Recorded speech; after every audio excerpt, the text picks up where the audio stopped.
बात करते हैं राइस की। दरअसल आईसीआर ने चावल की नई वैरायटी लॉन्च की है। इससे कम बुआई में भी ज्यादा उत्पादन की उम्मीद है। क्या है ये नई वैरायटी, कितना होगा उत्पादन और इस पहल को इंडस्ट्री कैसे देखती है, इस पर बातचीत करते हैं। साथ ही ये भी जानने की कोशिश करते हैं कि जीएम से ये कैसे अलग है। हमारे साथ हैं इंडियन राइस एक्सपोर्टर्स फेडरेशन के वाइस प्रेसिडेंट देव गर्ग। देव नमस्कार, स्वागत है आपका। तो पहले तो ये जानना चाहेंगे कि क्यों ये आईसीएमआर के लिए एक बड़ी डेवलपमेंट है, क्या ये नई वैरायटी, और सबसे इंपॉर्टेंट कि अगर इसकी बुआई की जाती है तो क्या प्रैक्टिकल बेनिफिट्स ड्राइव होंगे। देखिए, गुड मॉर्निंग। सबसे पहले आपको चैनल पे आने के लिए बहुत धन्यवाद। इस जो ये नई राइस वैरायटी आईसीआर ने डेवलप करी है, इसके अंदर तीन इंपॉर्टेंट एस्पेक्ट्स हैं। सबसे पहला इंपॉर्टेंट एस्पेक्ट है कि ये वाली वैरायटी ज्यादा विथस्टैंड करती है जो हमारे इन्वायरमेंट के अंदर पेस्टिसाइड और जो भी अलग अलग टाइप के वायरसेस है जो जो एक राइस की क्रॉप को खराब करते हैं, उन उन सारे वायरसेस को इसमें ज्यादा कैपेसिटी, ज्यादा क्षमता है विथस्टैंड करने की। तो इसकी यील्ड जो आने वाले समय में हम एंटिसिपेट कर रहे हैं वो 20 से 30% रिपोर्ट करा गया है कि इसकी यील्ड ज्यादा होगी। और इन एडिशन टू दैट, आज के दिन जो भी हम पेस्टिसाइड्स या जो भी हम फर्टिगेशन यूनिट्स को किट्स को यूज करते हैं, उसकी वजह से हमारे राइस के अंदर कई ऐसी मात्रा या कई ऐसे पैरामीटर है जो हमारे राइस को इनएलिजिबल बना देते हैं यूरोप या यूएस मार्केट के अंदर एक्सपोर्ट के लिए। तो सिंस ये वाली जो वैरायटी है वो ज्यादा पेस्टिसाइड्स को और ज्यादा पेस्ट को विथस्टैंड कर पाएगी, तो फार्मर को कम जरूरत होगी कि वो इसके अंदर कम स्प्रे करे और कम पेस्टिसाइड का छिड़काव करे, जिसकी वजह से ये जो एक्सपोर्ट मार्केट के अंदर ये कमोडिटी ज्यादा मार्केटेबल होगी। पर इसके अंदर एक हमारे को बहुत एक इंपॉर्टेंट एस्पेक्ट देखने की जरूरत है कि ये जो दो राइस वेराइटीज है, अल्टीमेटली इसका प्रैक्टिकल इंप्लीकेशन मार्केट के अंदर ये होगा कि जो हमारी राइस की यील्ड है वो इंक्रीज हो जाएगी। पर ये वाली यील्ड इंक्रीज होने से हमारे राइस इंडस्ट्री के जो फंडामेंटल इश्यूज है वो फंडामेंटल इश्यूज रिजॉल्व नहीं होंगे, क्योंकि आज के दिन हमारे पास, हमारी इंडस्ट्री के पास 275 लाख टन का राइस का सरप्लस है। तो ये जो राइस की वैरायटी है, ये सरप्लस को मेंटेन करने में जरूर हेल्प करेगा, बट ये सरप्लस को एक्सपोर्ट करने में हेल्प नहीं करेगा। तो हमारी इंडस्ट्री की आज जो सरकार से काफी टाइम से एक हमारी डिस्कशन चलती आ रही है और जो एक मांग चलती आ रही है कि पिछले 2 या 3 साल के अंदर राइस इंडस्ट्रीज के ऊपर जो भी तरीके के अलग अलग तरीके के रिस्ट्रिक्शंस लगाए गए, उसके अंदर पाकिस्तान, थाईलैंड और वियतनाम उस मार्केट स्पेस के अंदर घुस गया है। की वजह से हमारे जो मार्केट एक्सेस है और जो हमारा कनेक्शन था एक फॉरेन मार्केट्स के अंदर और फॉरेन बायर्स के साथ, वो कनेक्शन काफी वीक हो गया है। तो इसमें बहुत जरूरत है कि दोबारा ये सारे कनेक्शंस को रिवाइव कराया जाए और इंडिया के अंदर बायर सेलर मीटिंग को करके हमारे राइस उत्पादन को बढ़ाया जाए। क्योंकि आप अगर देखेंगे तो 25 करोड़ फार्मर इंडिया के साथ जुड़े हैं और पिछले 2 साल के अंदर इंडिया की जो पॉलिसी रही है उसकी वजह से पाकिस्तान का राइस एक्सपोर्ट लगभग डबल हो गया है।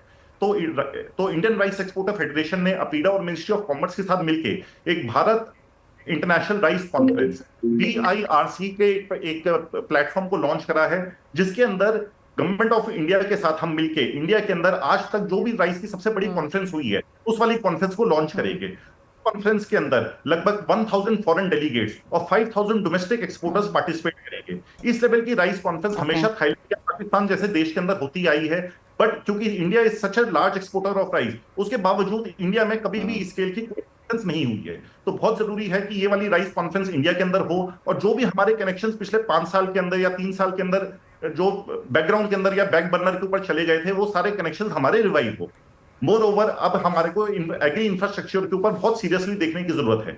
अगर हम राइस इंडस्ट्री की बात करें तो पर आज की डेट में वेयर हाउस स्पेस अवेलेबल नहीं है। अगर हम पोर्ट्स के ऊपर जाते हैं तो कई सारे बने हुए हैं, पर वो सारे वेयर हाउस अदर प्रोडक्ट्स जैसे यूरिया, फर्टिलाइजर, कोल इसके अंदर इस्तेमाल होते हैं। तो कोई भी राइस एक्सपोर्टर अगर किसी भी मेजर पोर्ट जैसे काकीनाडा पोर्ट, वाइजैक पोर्ट या कांडला पोर्ट के ऊपर जाता है तो उसको वेयर हाउस स्पेस नहीं मिल पाता है एक्सपोर्ट करने के लिए। तो ये बहुत जरूरी है कि गवर्नमेंट इसके ऊपर काफी सीरियसली ध्यान दे और एग्री इंफ्रास्ट्रक्चर को प्रमोट करने के लिए उसके पास राइस इंडस्ट्री को या राइस प्लेयर्स को स्पेस दे कि वो अपने वेयरहाउस बना पाए और फूड प्रोसेसिंग कैपेसिटीज क्रिएट कर पाए कि जिससे उनकी लॉजिस्टिक कॉस्ट भी इंक्रीज हो और उनके ऑपरेशंस के अंदर भी एफिशिएंसी आए। एक और बहुत महत्वपूर्ण पॉइंट है कि जैसे हम एक्सपोर्ट मार्केट के अंदर बात करें तो आज की डेट में इंडिया का ज्यादातर जो नॉन बासमती है वो अफ्रीका के अंदर एक्सपोर्ट होता है और अफ्रीका के अंदर पाकिस्तान का दबदबा है, जहां पे पाकिस्तान एक डोमिनेंट प्लेयर है।